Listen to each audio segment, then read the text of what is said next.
Hello friends, मैं यशवंत स्वागत करता हूं आप लोगों का अपने यूट्यूब चैनल नॉलेज बुक में। दोस्तों, आज हम लोग जो पढ़ने वाले हैं वो है आपका नॉमेनक्लेचर का भाग 2। हम लोग सीखने वाले हैं कि नॉमेनक्लेचर में कौन कौन से ऐसे नियम हैं जो हमको फॉलो करने चाहिए। उसके बाद हम लोग सीखने की कोशिश करेंगे कौन कौन से क्रियात्मक समूह होते हैं और उनका प्रीफिक्स और सफिक्स क्या होता है, इसके बारे में भी हम लोग डिटेल्ड बात करने वाले हैं। और जो भी रूल्स हैं नॉमेनक्लेचर करने के, उन रूल्स को हम लोग आज सीखने वाले हैं। ठीक है दोस्तों, इससे पहले जो हम लोगों ने क्लास ली थी नॉमेनक्लेचर के ऊपर या फिर क्लासिफिकेशन ऑफ ऑर्गेनिक कंपाउंड्स के ऊपर, तो हम लोगों ने बात की थी कि जो आपके ऑर्गेनिक कंपाउंड्स हैं उनका क्लासिफिकेशन किस प्रकार से किया गया है, कितने भागों में उनको क्लासिफाइड किया गया है। उसके बाद हम लोग नॉमेनक्लेचर को सीखने की कोशिश किए थे कि एल्केन, एल्कीन, एल्काइन के फॉर्मूले क्या होते हैं, फिर उसका meth, eth, pro, but, pent, hex, sept, oct, non और डेक ये क्या होते हैं। फिर उसके बाद एल्केन, एल्कीन, एल्काइन, फिर एल्किल से उनका नामकरण कैसे किया जाता है। आज हम लोग पढ़ेंगे कि उनको ठीक है उनका चेन कैसे बनता है और चेन का नामकरण हम लोग कैसे करते हैं। दोस्तों, आप लोगों को पता होगा कि जो एलिफैटिक होते हैं वो हाइड्रोकार्बन से मिलकर के बने होते हैं। ठीक है, जैसे आपका मैं यहाँ पे लिखूँ CH3OH। ठीक है, तो ये जो हाइड्रोकार्बन्स हैं इनको बोला जाता है प्रीफिक्स, और ये जो आपके क्रियात्मक समूह हैं इनको बोला जाता है सफिक्स। ठीक है, ये अगर आपके पूरी तरह से दिए गए हैं तो इनका नामकरण किया जाएगा। तो सबसे पहले देखा जाएगा कि इसके प्रीफिक्स में क्या है और इसके सफिक्स में क्या है। और प्रीफिक्स में क्या होते हैं, ये हाइड्रोकार्बन्स होते हैं, और सफिक्स में क्या होता है, क्रियात्मक समूह होता है। फिर बहुत सारे नियम हैं जिनको फॉलो करना पड़ता है इनके लिए। तो पहला नियम क्या है कि जो भी आपके एलिफैटिक्स होंगे वो आपके हाइड्रोकार्बन्स होंगे और वो आपके ठीक है प्रीफिक्स कहलाएंगे, और जो भी फंक्शनल ग्रुप उसके साथ जुड़ा होगा वो क्या कहलाएगा, सफिक्स कहलाएगा।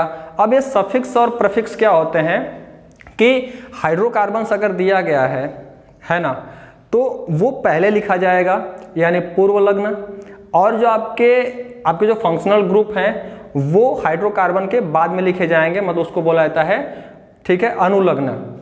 तो जो बाद में लिखे जाते हैं उनको बोला जाता है सफिक्स, जो पहले लिखे जाते हैं उनको बोला जाता है प्रीफिक्स, पूर्व लग्न या अनुलग्न।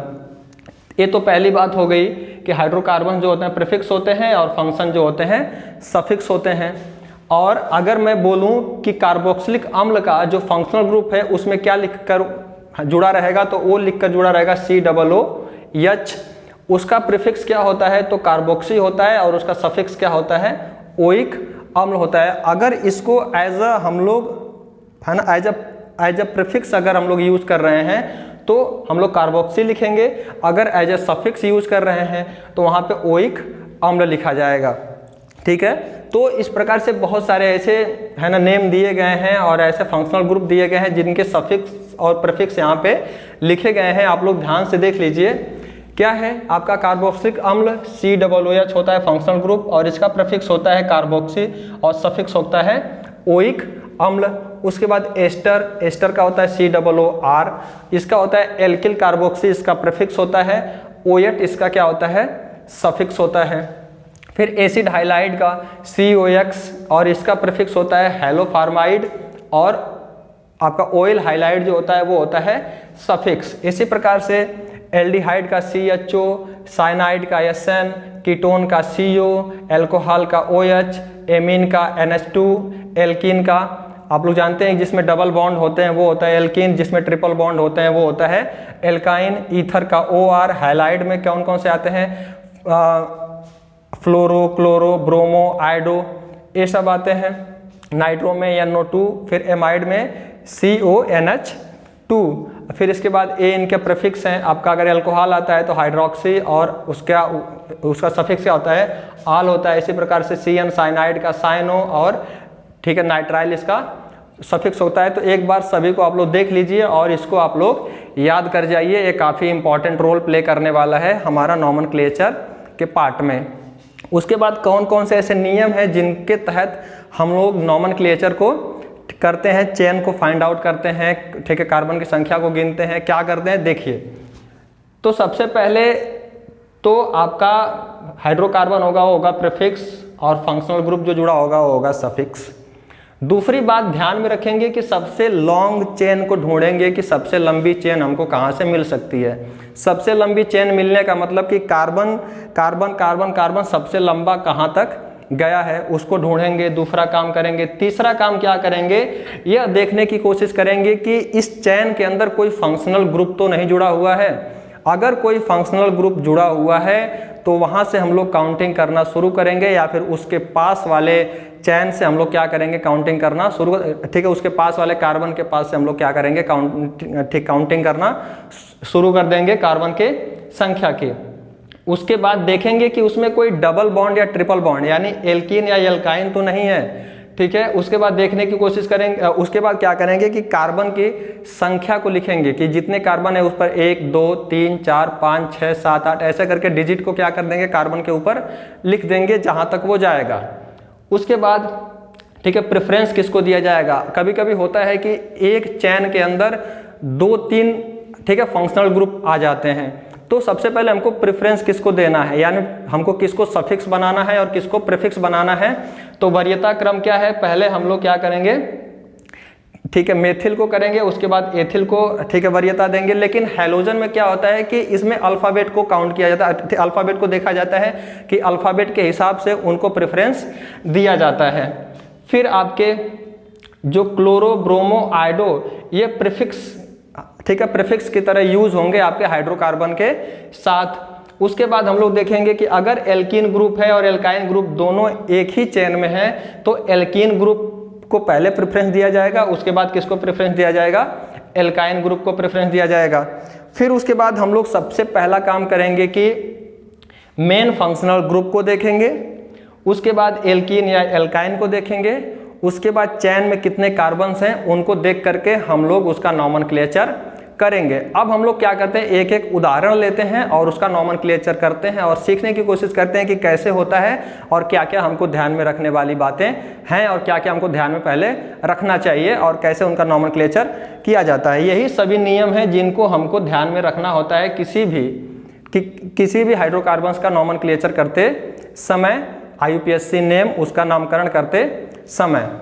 तो चलिए पहला एग्जाम्पल ले लेते हैं। क्या देखिए,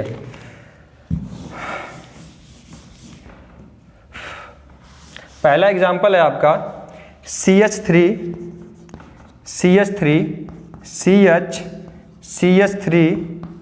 CH3 हो गया, यहाँ पे CH3, उसके बाद फिर CH2 फिर C, ठीक है, फिर C है, उसके बाद CH3 है, फिर CH3 है और CH3 है।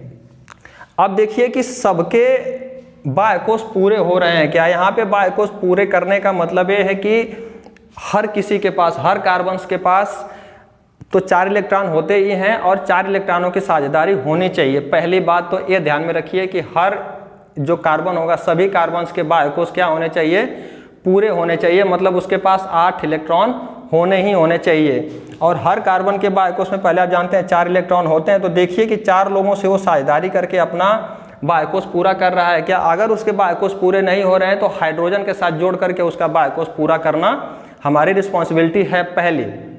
तो देखिए यहाँ पे सभी ऐसे मिलेंगे आपको एग्जाम्पल में, ठीक है, इस चेन में जिसमें सभी कार्बन्स के बायकोस क्या रहेंगे, फुलफिल रहेंगे, ठीक है। इस कार्बन की बात करेंगे तब भी, इस कार्बन की बात करेंगे तब भी, इसकी बात करेंगे तब भी और इसकी बात करेंगे तब भी, सभी कार्बन्स के बायकोस क्या होंगे, फुलफिल होंगे। उसके बाद हम लोग देखेंगे कि क्या इसमें फंक्शनल ग्रुप कोई है क्या।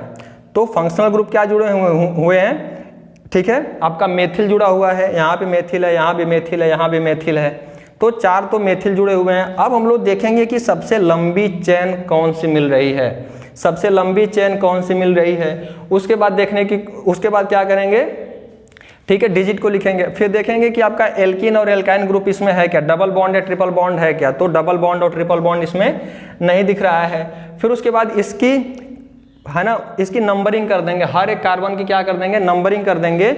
और नंबरिंग कहाँ से करेंगे, जिधर आपके फंक्शनल ग्रुप जुड़े रहेंगे वहाँ से हम लोग नंबरिंग करना शुरू कर देंगे। तो देखिए यहाँ भी कार्बन है, यहाँ भी कार्बन, यहाँ भी कार्बन, यहाँ, और यहाँ पे फंक्शनल ग्रुप जुड़ा हुआ है, तो सबसे करीब में यहाँ भी है और सबसे करीब में क्या है, यहाँ भी है। तो हम लोग इधर से भी काउंटिंग कर सकते हैं, इधर से भी काउंटिंग कर सकते हैं। अगर मैं यहाँ से काउंटिंग करके अगर ऐसे आ जाऊँ तो हमको लंबी चेन नहीं मिल पाएगी। ए हमको सबसे लंबी चेन मिल रही है यहाँ से लेकर के यहाँ तक। तो हम लोग इसको लिखते हैं 1 2 3 4 5 और 6। इस प्रकार से हमने नंबरिंग कर दी है। अब इसका देखिए नाम क्या हो सकता है। देखिए इसको लिखने का तरीका सीखिएगा कैसे होता है कि पहला तो लिखेंगे आप 2 पे क्या जुड़ा है, मेथिल जुड़ा है, फिर से 2 पे क्या जुड़ा हुआ है, मेथिल जुड़ा हुआ है, तो 2 पे फिर 2 पे क्या जुड़ा हुआ है, मेथिल जुड़ा है। बात आ रही है समझ में कुछ हमारी? यहाँ पे मेथिल जुड़ा हुआ है, यहाँ भी मेथिल जुड़ा हुआ है, लेकिन 2 बार जुड़ा हुआ है ना, 2 पे ही 2 बार जुड़ा हुआ है, तो 2 2 फिर मेथिल। उसके बाद क्या जुड़ा हुआ है, उसके बाद 5 पे क्या जुड़ा है, 5 पे भी मेथिल जुड़ा है और मेथिल जुड़ा है, तो 5 और 5 पे क्या जुड़ा हुआ है, मेथिल जुड़ा हुआ है। 5 और 5 पे क्या है, मेथिल है। और ये कितने नंबर्स हैं, 1 2 3 4 5 और 6। तो आप लोग जानते हैं 6 किसका होता है, हेक्स। 6 हेक्स है और इसमें सिर्फ सिंगल बॉन्ड है, तो ये क्या हो जाएगा, हेक्सेन हो जाएगा। क्या हो जाएगा, हेक्सेन। ये हो गया इसके लिखने का, ठीक है, तरीका। और इसको छोटा कर सकते हैं क्या, 2 5 पे डाईमेथिल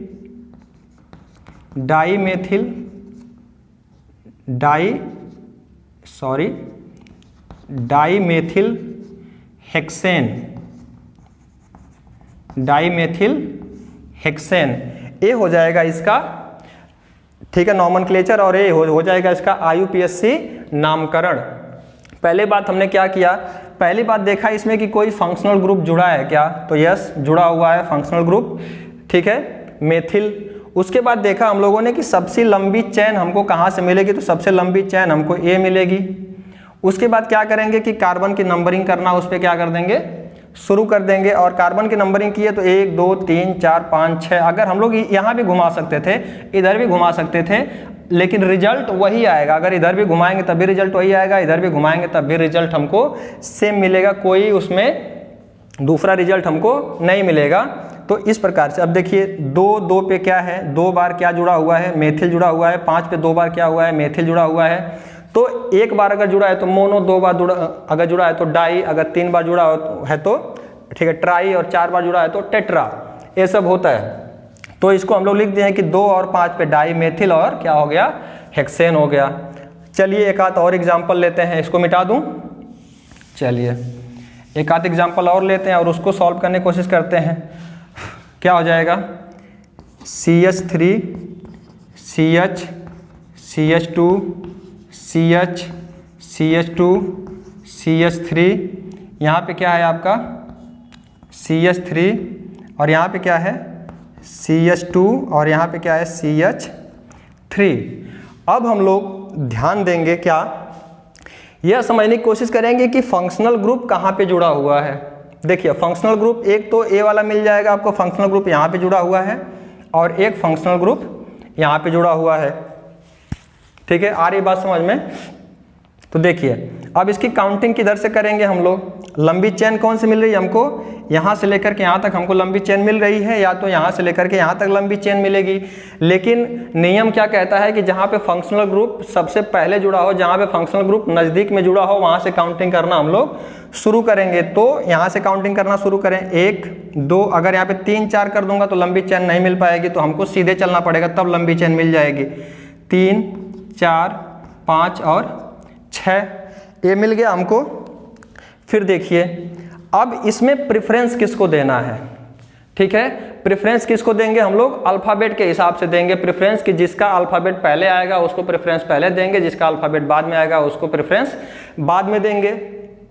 तो पहले मेथिल आता है कि पहले एथिल आता है, यम आता है कि ए आता है, ए आता है ना, तो पहले ए को लिखेंगे क्या कि 4 पे क्या है, 4 पे एथिल है,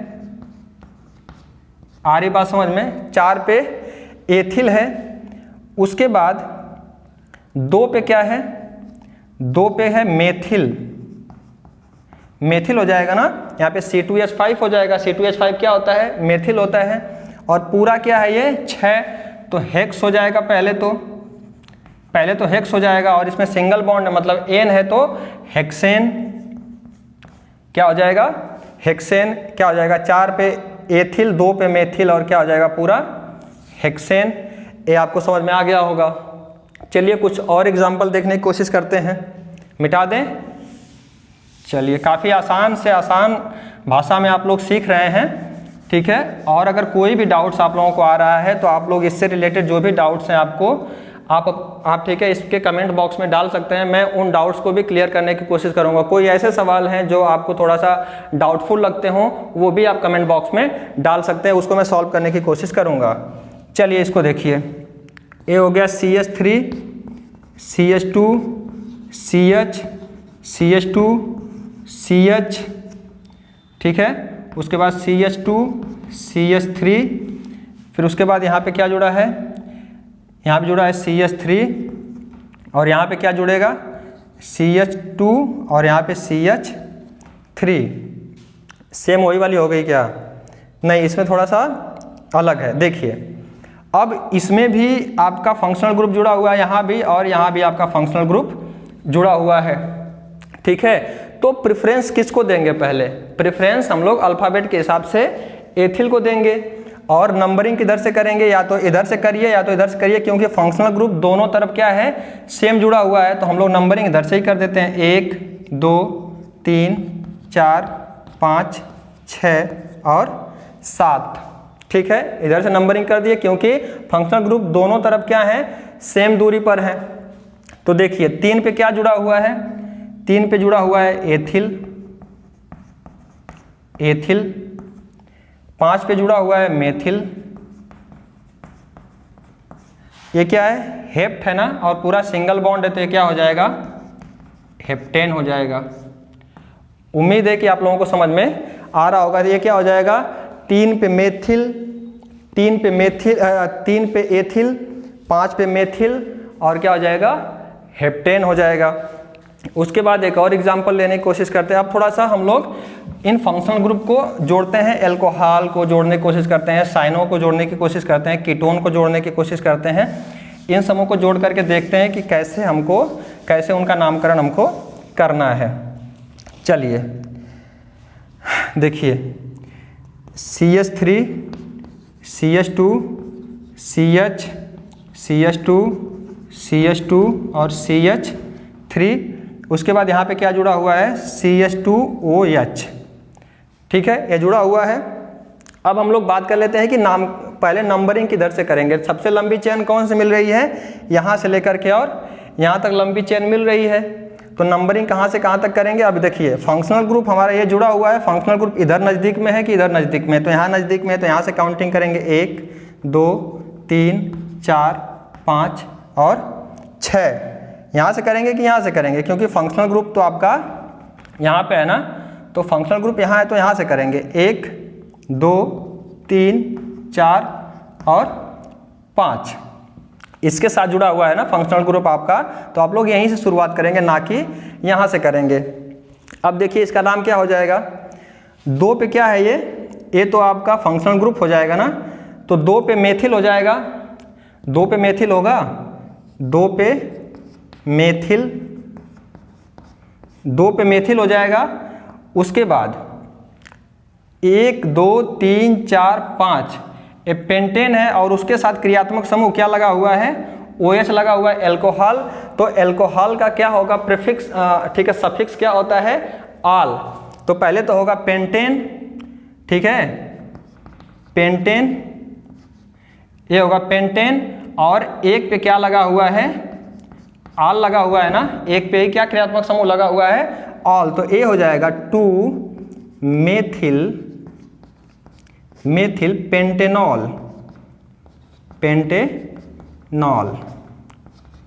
पेंटेनॉल के आगे यहाँ पे लग जाएगा 1 2 मेथिल 1 पेंटेनॉल, या फिर 1 यहाँ से हाइड भी कर सकते हैं क्योंकि 1 कोई ज़रूरी नहीं है यहाँ पे लिखना, 2 मेथिल पेंटेनॉल नॉल। अबे पेंटेनॉल में ऑल क्यों लग गया? क्योंकि आप लोग जानते हो कि इसका जो एल्कोहल है, एल्कोहल का जो ठीक है प्रीफिक्स होता है वो होता है हाइड्रोक्सी।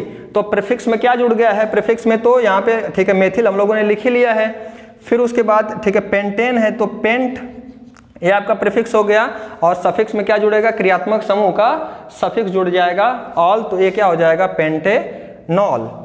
चलिए और कि एक लेते हैं एग्जाम्पल और उसको समझने की कोशिश करते हैं। जैसे क्या हो जाएगा आपका, यहाँ पर देखिए CH3 CH, फिर यहाँ पे CH3 CH3 CH2 CH COOH, और यहाँ पे क्या जुड़ा हुआ है? CH3। तो नंबरिंग कहाँ से करेंगे हम लोग? यहाँ पे देखिए सबसे है ना क्रियात्मक समूह जुड़ा हुआ है तो प्रेफरेंस पहले इसको मिलेगा, तो यहाँ से 1 2 3 4 और यहाँ पे 5। यह 5 इधर भी हो सकता है या इधर भी हो सकता है, तो इसका नाम क्या हो जाएगा? देखिए 2 पे क्या जुड़ा हुआ है? एथिल जुड़ा है। 2 पे एथिल, 4 पे क्या है? डाई मेथिल, डाई एथिल है ना। 4 पे क्या है? डाई एथिल, और ये क्या है? 1 2 3 4 5 पेंटेन हो गया। और इसमें क्रियात्मक समूह क्या जुड़ा हुआ है? कार्बोक्सिलिक अम्ल का COOH। तो उसके लास्ट में क्या जुड़ेगा सफिक्स में? ओइक अम्ल। अब इसका नाम क्या हो जाएगा आपका?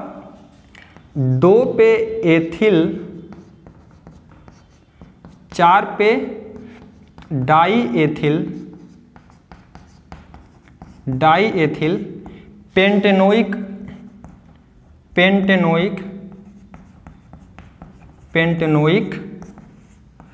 अम्ल। आ रही बात समझ में? 2 पे एथिल, 4 पे डाई एथिल, पेंटेनोइक अम्ल, ये पूरा इसका नामकरण हो जाएगा। एक आध एग्जाम्पल और देख लेते हैं, ठीक है। चलिए देखिए यहाँ पे इसको क्या जोड़ दूं मैं यहाँ से? CH2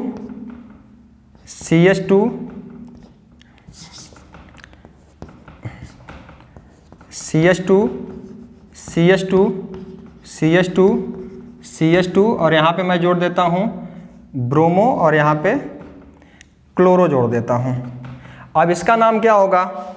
देखिए इसका यहाँ से काउंटिंग करें या फिर यहाँ से काउंटिंग करें, तो पहले प्रेफरेंस किसको मिलेगा? Br को मिलेगा। 1 2 3 और 4। क्या हो जाएगा? 1 पे ब्रोमो हो जाएगा। उसके बाद क्या होगा? 4 पे क्या है? 4 पे क्लोरो, और पूरा क्या है ये? 1 2 3 4 क्या है? मेथेट प्रोप ब्यूटेन क्या हो जाएगा? ब्यूटेन। ठीक है, नाम क्या हो जाएगा? 1 पे ब्रोमो, 4 पे क्लोरो और ब्यूटेन। ये क्या है? सब हाइलाइट ग्रुप्स है ना।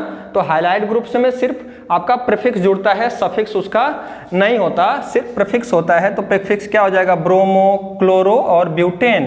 तो 1 पे ब्रोमो है, 4 पे क्लोरो है, और ये क्या हो जाएगा? ब्यूटेन। एक एग्जाम्पल और देख लेते हैं। एक एग्जाम्पल और क्या हो सकता है? देखिए CH3 CH, यहाँ पे Cl हो जाएगा। फिर उसके बाद CH, यहाँ पे Br हो जाएगा, यहाँ पे CH, यहाँ पे I हो जाएगा, और यहाँ पे CH2, और यहाँ पे क्या है? CH3। अब इसका नाम क्या होगा? यहाँ पे क्या जोड़ दें? यहाँ पे Cl जुड़ा हुआ है, यहाँ पे Br जुड़ा है, वहाँ पे क्लोरो, यहाँ पे क्लोरो जुड़ा है, यहाँ पे ब्रोमो जुड़ा है, यहाँ पे आइडो जुड़ा है। नामकरण किधर से, जैसे काउंटिंग किधर से करेंगे हम लोग? इधर से 1 2 3 4 5 और ये 6। अब इसका नाम क्या हो सकता है? देखिए तो पहले किसको प्रेफरेंस मिलेगा? ब्रोमो को। तो हो जाएगा 3 पे ब्रोमो, 3 पे ब्रोमो, फिर उसके बाद क्लोरो को मिलेगा, 2 पे क्लोरो, फिर उसके बाद 4 पे क्या है, 4 पे आयोडो, और टोटल क्या है 1 2 3 4 5 6 हेक्सेन। अगर इसी में कहीं पे डबल बॉन्ड हो जाता तो हो जाता हेक्सीन, किसी में ट्रिपल बॉन्ड अगर मिलता तो हो जाता हेक्साइन। ठीक है, तो इस प्रकार से आप लोग ठीक है कर सकते हैं। फिर उसके बाद कोई और एग्जाम्पल लेकर के देख लें, थोड़ा सा वीडियो लंबी हो जाएगी, नहीं तो मैं एक रुकिए करके दिखा देता हूँ। यहाँ पे एक छोटा सा देखिए, यहाँ पे CH2 CH3 CH2 और यहाँ पे डबल बॉन्ड कर देंगे तो क्या यहाँ पे हो जाएगा CH2।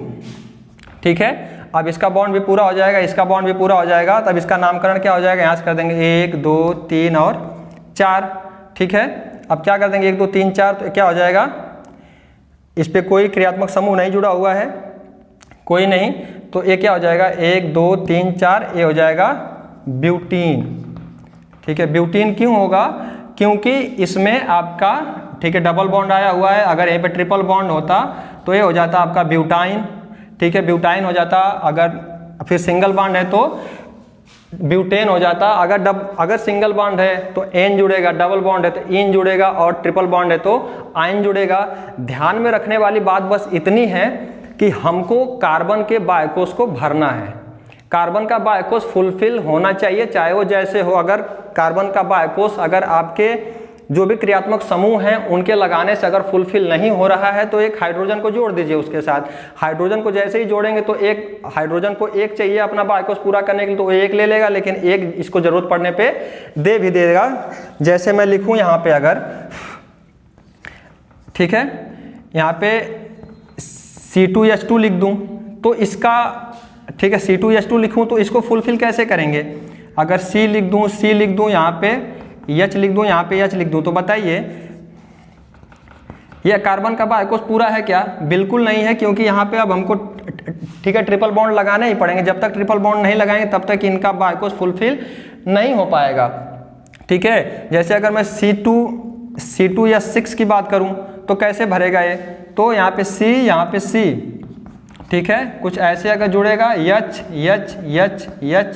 और यहाँ पे H होगा तो आपका देखिए कार्बन का हर जगह पे फुलफिल हो जाएगा। 1 2 3 4 बाहर से लेगा और 4 इसके, ठीक है, पहले है इसके पास और 4 बाहर से लेकर के अपना बायकोस फुलफिल कर लेगा। और हाइड्रोजन की भी बात करें तो हाइड्रोजन के भी फुलफिल होते रहेंगे। तो आप लोग बस एक चीज़ का ध्यान रखें, जब भी चेन को लंबा करें, चेन का, ठीक है, चेन को बढ़ाना शुरू करें, चेन को फैलाना शुरू करें, तो आप लोग बस एक बात ध्यान में रखें कि कार्बन और हाइड्रोजन के जो भी बायकोस हैं वो फुलफिल होने चाहिए। चाहे उसके साथ आपका क्लोरो भी लगा है, ब्रोमो लगा है, आयोडो लगा है, तो वो लोग क्या करेंगे, कार्बन को फुलफिल कर रहे होंगे, कार्बन के बायकोस को क्या कर रहे होंगे, फुलफिल कर रहे होंगे। दोस्तों मुझे उम्मीद है कि आपको नॉमेनक्लेचर कैसे किया जाता है वो समझ में आया होगा। इसके बहुत सारे एग्जाम्पल्स हैं, आप लोग जितने एग्जाम्पल्स करते जाएंगे उतना आपकी रिदम बनती जाएगी और काफ़ी आसानी से आप लोग इन नॉमेनक्लेचर को, ठीक है, कर सकते हैं, इनका नामकरण कर सकते हैं, इनके चैन को फैला सकते हैं, चैन को बना भी सकते हैं। दोस्तों अगर आप लोगों को वीडियो पसंद आ रही हो, अगर आपका कॉन्सेप्ट दूर हो रहा हो, आपका कॉन्सेप्ट क्लियर हो रहा हो, तो इस चैनल को सब्सक्राइब करना बिल्कुल ना भूलें और इन वीडियोस को अपने दोस्तों के साथ शेयर जरूर कर दें। और हाँ, बेल आइकन को प्रेस कर दें जिससे आने वाली वीडियोस की नोटिफिकेशन आपको आसानी से मिलती रहे। अब अगले लेक्चर को जब हम लोग लेकर के आएंगे तो इससे थोड़ा सा और हाई लेवल के जो भी, ठीक है, चैन होंगे, जो भी होंगे, उनका हम लोग नॉमेनक्लेचर करने की कोशिश करेंगे, उनका नामकरण करने की कोशिश करेंगे। तब तक के लिए आप लोग खुश रहिए, मस्त रहिए और अपना ध्यान रखिए, अपने फैमिली का ध्यान रखिए। आप लोगों का इस वीडियो में बने रहने के लिए बहुत बहुत धन्यवाद।